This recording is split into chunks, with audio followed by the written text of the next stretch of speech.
community. It's a nonprofit organization, and our goal is to work with memory-impaired patients for our county. It's certainly something that we have a lot of, and it's something that we have a lot of resources devoted to, but there's really not a lot of organization for our cognitively impaired patients and what to do about it. And one of the small areas that we think we should start with is what we're going to talk about today, a form that I gave all of you a copy of called the Cognitive Impairment Preparation Form. Now, you're not only here to learn about this, you're here for your input, because we're still in the formation stage of this form, and so we're looking for feedback from all of you, especially you. Hi! Did you miss me? We did, about what needs to go on this form. So, when we talk about a memory, what exactly is a memory? Someone might say, where are you from? My answer would be Chicago, Illinois. But that answer means so much more than a city. When I say that, that means that 20, 30 years from now, if I suffer from dementia, whatever you do, don't put a Green Bay Packer hat on my head. Don't pay.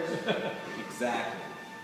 So the emotional thread that sort of ties these facts of our life together, I think is really what we talk about when we talk about memory. And at the Memory Enhancement Center, we like to think of memory as a story. When I was in residency, one of my professors said to me, people are like books, John. You can read the cliff notes and find out what happens in their life, but to get a feel for them, you have to read the story.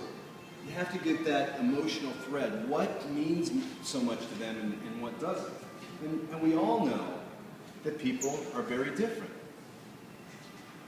There may be certain people in this room, not to pick out anybody in particular, who beat to their own drum.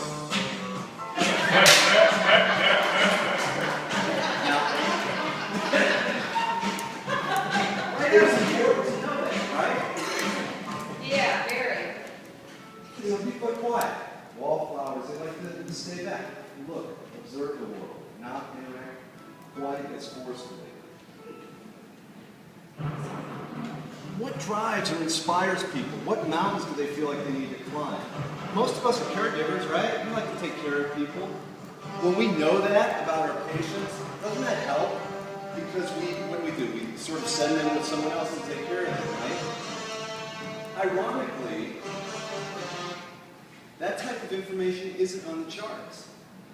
You know, when they get transferred to the ER, that's not front and center. It doesn't say, oh, this person's a caregiver, you need to treat them in that fashion. But I think it's actually some of the most important things that we learn about patients. What matters to us, what inspires us.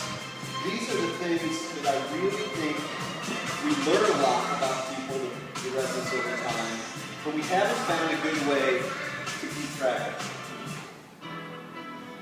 And that's what we're talking about here. Finding a way to keep the narrative of the story, a simple way to bring patients along or take with them that sort of captures their essence. For instance, Chicago guy would be a good thing to have on there today.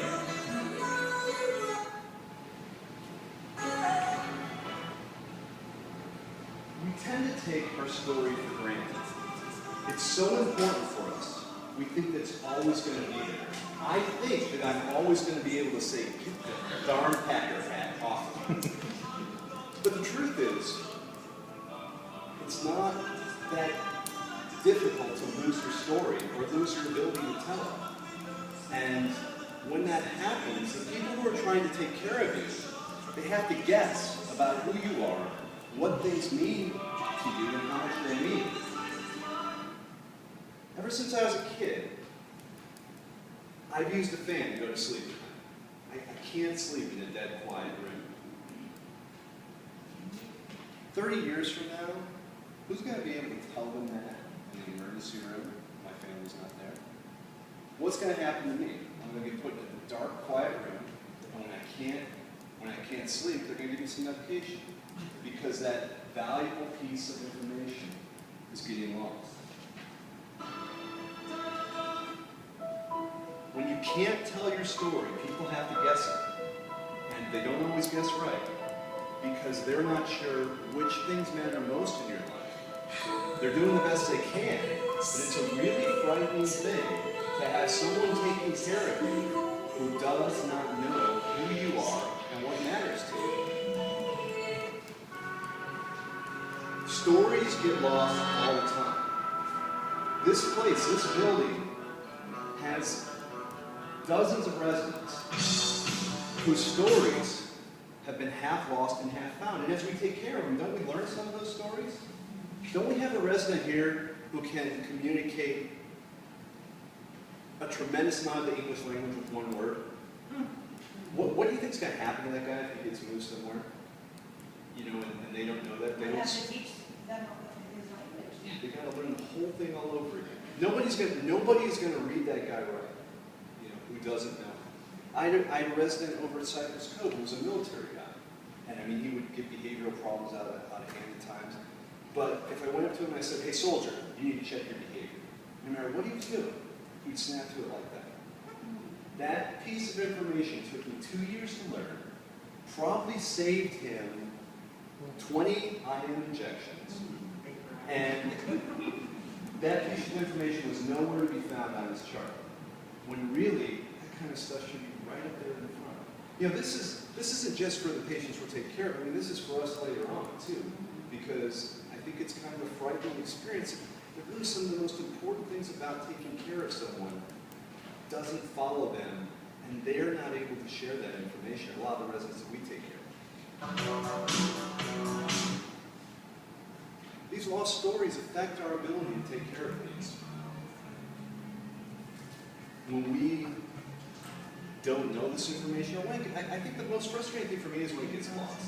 When someone spends 3 years, learning somebody, and they get transferred to a new facility, and somehow all of that breadth of knowledge that people have picked up doesn't follow. And you get it all the time. You get somebody transferred, and you say, well, is this new? How do we treat this guy? I think it's, and that's why I like the project so much, is I think that everybody who's been involved with this thinks it's a good idea, and also says we should have done this a long time ago. We need these details, we need these stories, we need a simple way to describe people that tells other people how to relate to them wherever they go. You know, when they go to the emergency room, when they go to another assisted living, something that sort of tracks all the things that we're learning about.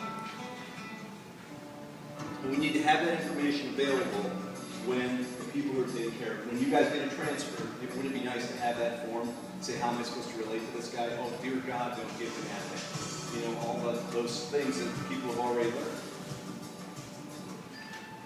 So our first step is what I gave you here, is writing this story down. This is called the Cognitive Impairment Preparation Interview. And what we're trying to make is a form that sort of captures all the way people are different, but it's simple enough that someone can read it. A 1- to 2-page form. So what I'm looking for from all of you is your feedback on, over time, these are the kinds of things that I've learned about taking care of a patient. As you look at this, these are the things you should add on. So look over the forms and think about the things that you have learned. Think about things that may help other people take care of patients, and that's the stuff that we want to have on them. And then I think I need to give you a copy of the customary routine. Absolutely. Yeah. I keep this out on my own. If I got to track down the phone that they slept to under the bridge, I try to find that If out. you look at Anita's notes really, really hit the patient's history, but not everybody would know where to look for those. No, and it's not standardized across facilities, and Right. ERs don't know how. No, that's just it. It's like all this stuff is generally in there, in different forms, like PT. Well, we learned that this works in PT, but we're not sort of summarizing it all on the front page where the ER doc who has 10 patients is going to say, this is what I need. Yeah, go But ahead. that probably talks about bats, does not take a bath. Right. Or will not get into a shower, will only take a bath. Dog's name was Buffy. Absolutely. Lived in Chicago. Yeah. Favorite color is Hates purple. Packers. Right on.